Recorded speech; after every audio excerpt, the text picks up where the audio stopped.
7 shots, all from a .22 caliber pistol, 1 under the chin, the rest in a tight circle around the mouth and jaw. Oak Park, Illinois, June 19, 1975. Sam Giancana, the man who once controlled Chicago's entire criminal underworld, was found dead in the basement of his own home. The sausages were still warm on the stove. The back door was unlocked. Whoever killed him had been let inside or had a key. No sign of forced entry, no struggle, no defensive wounds. Giancana had been cooking. He had turned his back on the person who shot him. The .22 caliber weapon was a professional's choice. Quiet, controlled. The kind of gun a man uses when he does not want the neighbors to hear. And the pattern, the cluster around the mouth, carried a message older than any federal statute. In the language of the outfit, it meant one thing. You talked too much, or you were about to. This account draws from court records, declassified intelligence files, Senate testimony, and published investigative sources. Here is what makes the killing of Sam Giancana different from any other mob execution of that era. 3 separate institutions, the CIA, the FBI, and the Chicago outfit itself, each had independent, documentable reasons to want him silent. Not dead, necessarily. Silent. 9 days before Giancana was murdered, he had been served a subpoena. The United States Senate's Select Committee to Study Governmental Operations, later known as the Church Committee, wanted him to testify. The subject was not racketeering, not gambling, not the usual outfit business.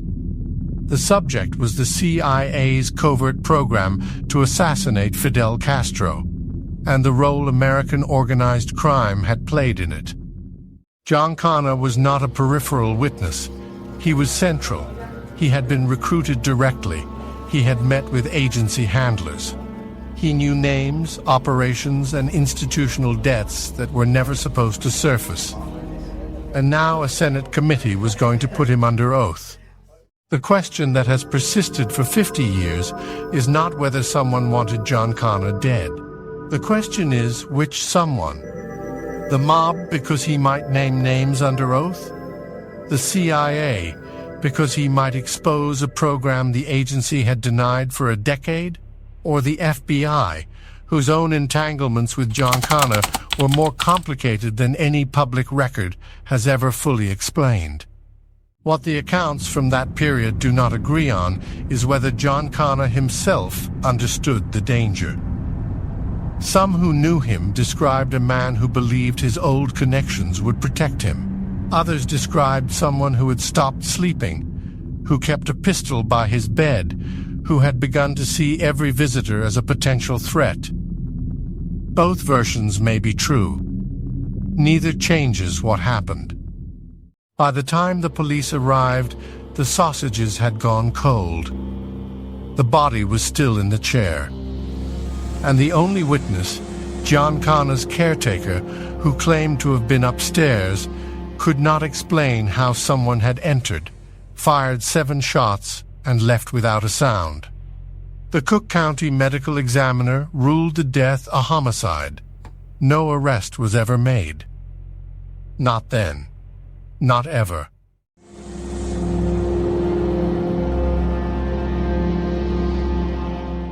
To understand why Sam Giancana was dangerous in 1975, you have to understand what made him useful in 1960. And what made him useful was not his violence, it was his access. Giancana ran the Chicago outfit, the organization that had inherited Al Capone's empire and then done what Capone never could. It went quiet. It embedded itself in legitimate business. in labor unions, in Las Vegas casino operations, in political machines that stretched from Cook County to Washington, D.C. By the late 1950s, Giancana was not merely a crime boss. He was a man with infrastructure on 2 continents. According to declassified CIA records, the agency's Technical Services Division approached organized crime figures in late 1959 and early 1960 with a proposal. The target was Fidel Castro. The method was assassination. The reasoning, as the agency later framed it, was national security. Castro's revolution had placed a Soviet-aligned government 90 miles from American soil. Diplomatic options had failed. Covert options had not yet been exhausted. The initial contact was made through Robert Maheu, a former FBI agent turned private contractor who served as a discreet intermediary between the intelligence community and people the intelligence community could not officially know. Maheu later testified before the Church Committee. I was asked to contact John Roselli, who I had known, and explore the possibility of having Castro removed. Roselli was the outfit's man in Las Vegas, a charming, well-connected operator who moved easily between Hollywood, the casino floor, and the back rooms where real decisions were made. He agreed to the meeting, but Roselli made one thing clear. He could not authorize this alone. The man who could was Giancana, and here is where the story bends in a direction no intelligence agency ever intended. Giancana said yes, not because he was patriotic, not because he feared Castro, because the arrangement created something more valuable than any contract payment. It created leverage over the most powerful intelligence agency in the world. The plots themselves were almost absurd in their operational detail. Poison pills, contaminated cigars, botulinum toxin capsules to be slipped into Castro's food by assets inside Havana. None of them worked. Castro survived every attempt. But the attempts themselves generated a paper trail and, more importantly, a debt that would outlast the Cold War. What Giancana now possessed was knowledge that the United States government had partnered with organized crime to commit murder. Not metaphorically. Operationally. The CIA could not prosecute him without exposing itself. The FBI, which was simultaneously surveilling him through its own programs, could not move against him without stumbling into the agency's classified operations. He was, for a time, untouchable, not because he was powerful, but because he was embarrassing. The myth of that protection lasted longer than the protection itself, because by 1963, the landscape had shifted. The Kennedy administration, which Giancana believed he had helped elect through Union influence in Illinois, turned the full weight of the Justice Department against organized crime. Robert Kennedy personally authorized a surveillance campaign against Giancana that was, even by the standards of the era, relentless. The FBI tapped his phones, followed his car, monitored his restaurants, his golf games, his meetings. Agents parked outside his home in Oak Park openly, as a form of intimidation. Giancana, according to FBI surveillance logs later made public, once confronted an agent on the street. "I know all about the CIA deals. I know who did what. So lay off." The agent reported the exchange. The file was sent to Washington, and nothing happened. The question, in retrospect, is whether that silence was restraint or something else entirely.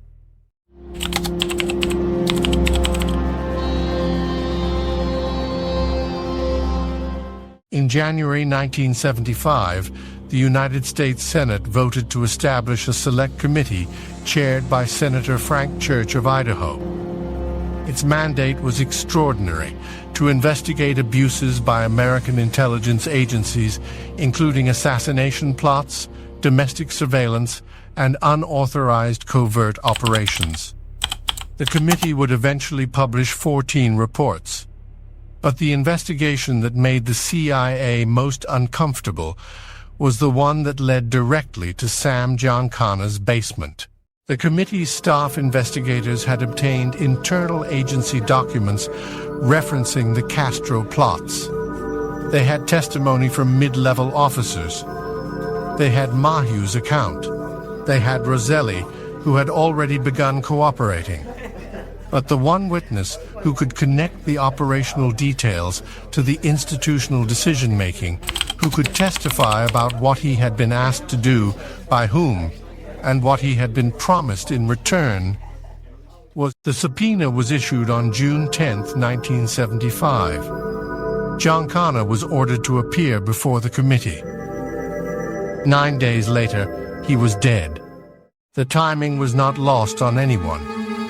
Senator Church himself, according to published accounts, described the murder as deeply troubling to the committee's work. Staff investigators privately acknowledged that Giancana's death removed the single most dangerous witness from their inquiry. But dangerous to whom? The outfit had reason to fear his testimony.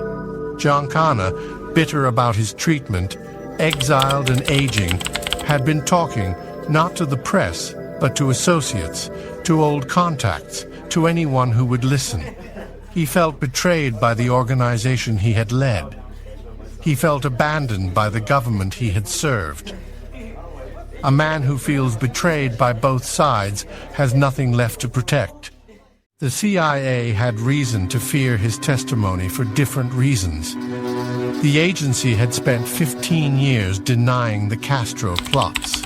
Internal memos show that senior officials were briefed on the Church Committee's progress and were alarmed by what Giancana might say under oath. According to documents declassified in the 1990s, at least one agency briefing described Giancana's potential testimony as, and this is the language of the file, a matter requiring close attention. What close attention meant in operational terms has never been satisfactorily explained. And then there was the FBI. J. Edgar Hoover was dead by then. He had died in May 1972. But the institutional culture he had built survived him. The Bureau had its own entanglements with Giancana. Years of surveillance that had produced intelligence the Bureau sometimes shared with the agency and sometimes withheld, depending on which relationship served which purpose. The FBI's interest in Giancana's silence was not identical to the CIA's. But it was parallel.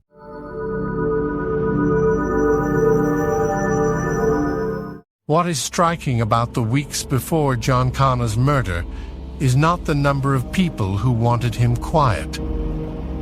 It is how few people tried to keep him alive. No protective detail, no witness security, no federal escort. The man who had been the subject of the most intensive surveillance in FBI history was, in the weeks before his scheduled testimony, completely unwatched. The record does not explain why. The absence itself is the evidence. And there was another name on the witness list that summer: John Roselli, the man who had brokered the original CIA and mob connection. Roselli testified before the Church Committee in June and again in September of 1975. He was cautious. He was cooperative. He gave enough to keep the committee interested. 1 year later, in August 1976, Roselli's body was found in a 55-gallon oil drum floating in Dumbfoundling Bay near Miami. He had been strangled, shot, and stuffed into the barrel. 2 witnesses, both dead. Neither case solved.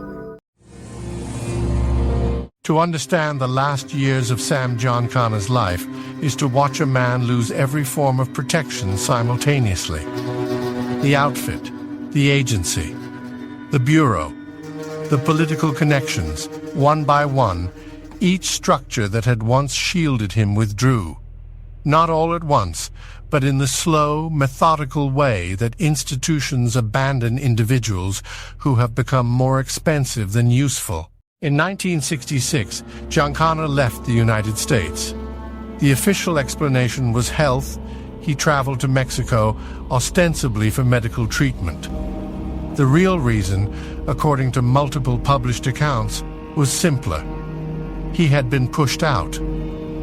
The outfit's leadership had grown tired of the federal attention that followed Giancana everywhere. His name drew headlines. His face drew cameras.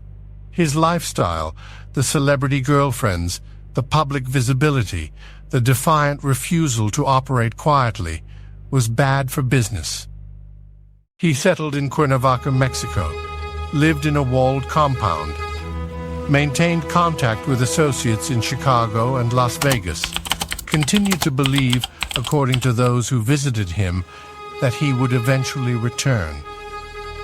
For nearly 8 years, he lived in a kind of comfortable exile, watched by Mexican intelligence, monitored at a distance by the CIA, and increasingly irrelevant to the men who now ran the outfit in Chicago. Then, in July 1974, the Mexican government revoked his visa and deported him. The reasons were never clearly stated. Some investigators later speculated that the deportation was arranged, that an American agency had pressured Mexican authorities to send Giancana home. If so, the timing is significant. The church committee was being organized. Giancana's name was already on preliminary witness lists. Someone may have wanted him back on American soil. Accessible, servable, controllable, or killable. He returned to Oak Park, moved back into the house on South Winona Avenue. He was 67 years old. He had undergone gallbladder surgery. He was not the man who had once terrified half of Chicago. But he was still the man who knew things that 3 institutions wanted buried. The FBI resumed surveillance almost immediately. Agents watched the house, monitored visitors, logged license plates. And yet, on the night of June 19th, that surveillance was not active. The Bureau later stated that surveillance of Giancana's residence had been discontinued shortly before the murder. No clear explanation was provided for the timing. That absence, the gap in coverage at precisely the moment it mattered most, has fueled speculation for 5 decades. Was it negligence? Was it budget? Was it coincidence? Or was it the kind of institutional decision that is never written down, never authorized in a memo, and never explained to anyone who might later be asked about it under oath? On the evening of June 19th, Giancana was in his basement kitchen. He was cooking. The back door, according to the police report, was unlocked. Someone entered. Someone he apparently knew well enough to turn his back on. Someone who carried a .22 caliber pistol fitted, according to some forensic analyses, with a silencer. The first shot went under the chin. After Giancana fell, the shooter rolled him onto his back and fired 6 more rounds into his face, around the mouth and jaw. The caretaker, Joseph DiPercio, told police he had been upstairs and heard nothing. He described discovering the body when he came down to the kitchen. Investigators found his account difficult to reconcile with the physical evidence. 7 shots, a body on the floor, sausages still on the stove. DiPercio was questioned repeatedly. He was never charged. He maintained his story until his death. The Cook County Sheriff's Office led the investigation. From the beginning, the case was marked by the kind of institutional friction that makes complex homicide investigations slow. And then, cold. The FBI offered limited cooperation. The CIA offered none. Within weeks, investigators had developed a primary suspect, Charles "Chucky" Nicoletti, a longtime outfit enforcer with a documented history of contract killings. Nicoletti had motive, he had proximity, he had the skill set.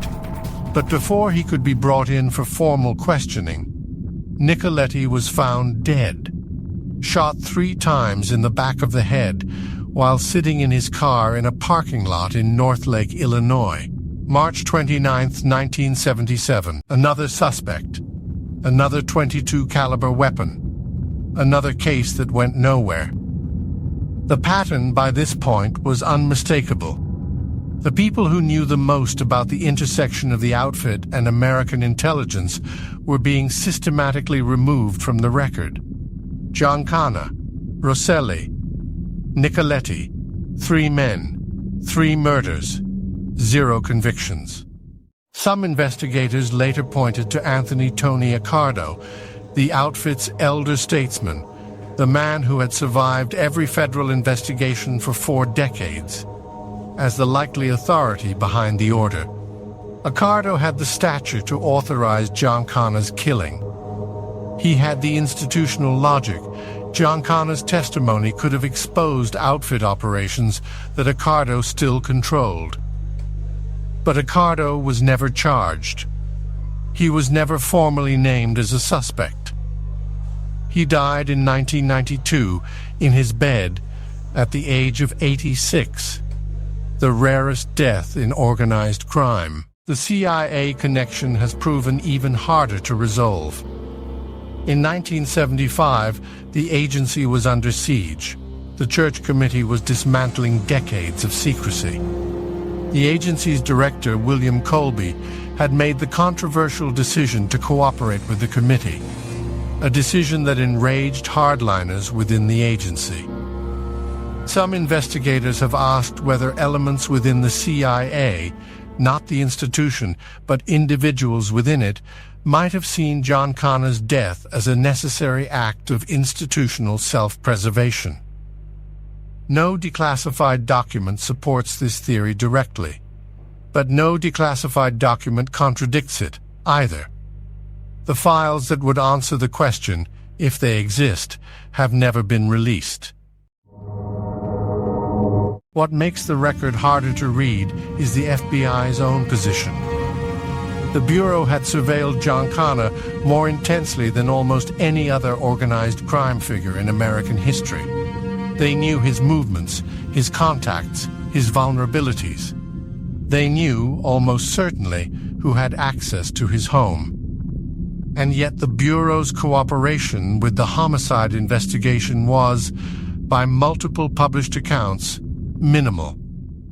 Investigative journalist Seymour Hersh later reported that the relationship between Giancana and federal agencies was more layered than any single narrative could capture, that the boundaries between surveillance, exploitation, and complicity had blurred beyond recognition.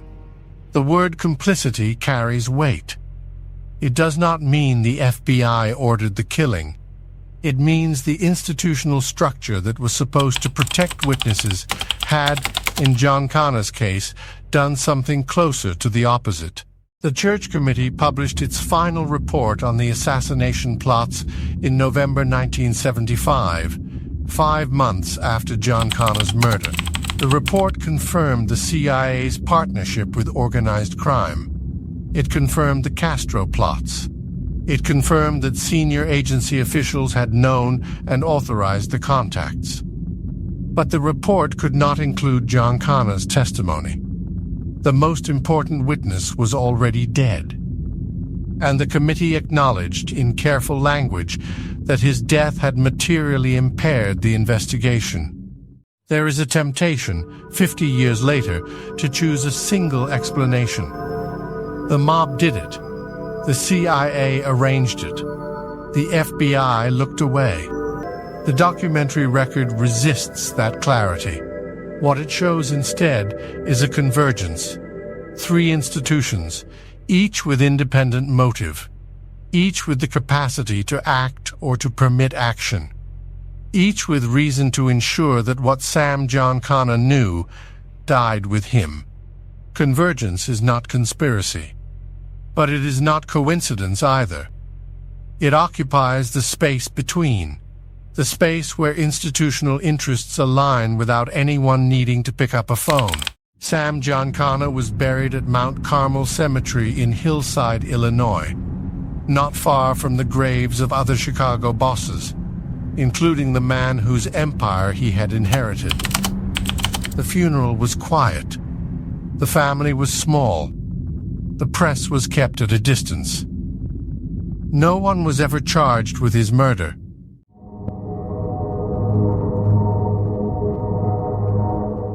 The sausages were still on the stove when the police arrived. That detail has stayed in the record for 50 years, not because it matters forensically, but because it captures something no indictment ever could. The ordinariness of the moment before the killing. A man in his kitchen, cooking, trusting whoever walked through the door. The institutions that shaped his life, the outfit, the CIA, the FBI, all survived him. They reorganized, reclassified, and moved on. Giancana did not survive any of them, and the file officially remains open. But the silence around it has its own weight. The kind of silence that is not the absence of information, but the presence of something no one is willing to say.